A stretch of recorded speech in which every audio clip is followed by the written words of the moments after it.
మార్చి 3 చంద్రగ్రహణం చాలా పవర్ఫుల్. ఉప్పుతో ఇలా చేస్తే బిచ్చగాడు సైతం కుబేరులయ్యి మీ సమస్యలన్నీ పోతాయి. ఉప్పుతో చేసే ఏ పరిహారమైనా చాలా శక్తివంతమైనగా ఉంటాయండి. పౌర్ణమి గ్రహణంతో ఉంది కాబట్టి ఈరోజు ఖచ్చితంగా ఉప్పునైతే ఇంటికి తెచ్చుకోండి. అలా తెచ్చుకుంటే మీరు ఐశ్వర్యాన్ని ఇంటికి తెచ్చుకున్నట్లే అనమాట.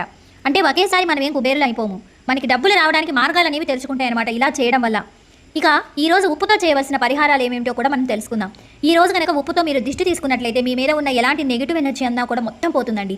ఇంకా గ్రహణం తర్వాత మీరు ఇల్లు తుడిచేటప్పుడు ఆ ఇంట్లో తుడిచే నీళ్లలో కనుక కొంచెం రాళ్ళ ఉప్పు వేసి తుడిచినట్లయితే ఇంట్లో ఉన్న నెగిటివ్ ఎనర్జీ మొత్తం కూడా తొలగిపోతుందన్నమాట. ఇక విడుపు స్నానం చేస్తాం కదా గ్రహణం అయిపోయిన తర్వాత, అలా చేసేటప్పుడు రాళ్ళ ఉప్పు వేసుకొని స్నానం చేస్తే ఖచ్చితంగా మీ మీద ఉన్న దిష్టి దోషాలు నెగిటివ్ ఎనర్జీ మొత్తం కూడా వెళ్ళిపోతుందన్నమాట. ఇక ఈ రోజు మీరు చేయవలసిన అద్భుతమైన పరిహారం ఏమిటంటే, ఇది చేసినట్లయితే మీకు ఉన్న సమస్యలు, డబ్బు కనుక సమస్యలతో బాధపడుతుంటే, డబ్బు సమస్యలు, ఆర్థిక సమస్యలు ఏవైనా సరే పోవాలంటే ఒక కొబ్బరి చిప్పని తీసుకోండి, లేదా ఒక గాజు బౌలు, లేదా ఒక మట్టి బౌల్ అయినా తీసుకోండి. దానిలో రాళ్ళ ఉప్పు, పసుపు, కుంకుమ, ఒక రూపాయి కాయిన్ అనేది వేసేసి రాత్రంతా కూడా పౌర్ణమి రోజు రాత్రంతా అలా పెట్టేసి తెల్లారి దాన్ని తీసుకుపోయి రావి చెట్టు మొదట్లో కానీ వేప చెట్టు మొదట్లో కానీ వేసేయండి. తప్పకుండా మీరే మార్పును చూస్తారు. ఖచ్చితంగా మీ ఆర్థిక సమస్యలు తొలగిపోవడానికి ఈ పరిహారం ఖచ్చితంగా పనిచేస్తుంది.